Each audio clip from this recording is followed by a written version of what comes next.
घर रोटी ना खाओ लगे अरे घर ना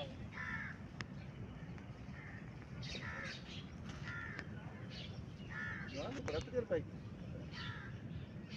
कितनी बात पड़ी मतलब सही है 0/0 ऐसे जीरो नहीं है जी हाँ चलो यार बात कितनी देश की बंदा रोज कूड़ ना मारे एक तरह चाइनीज चल सकते हैं रोटी वाले जी हाँ बस धीरे धीरे याद है ओके नहीं किस्ती नहीं क्यों ये कर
फिर आप दूसरी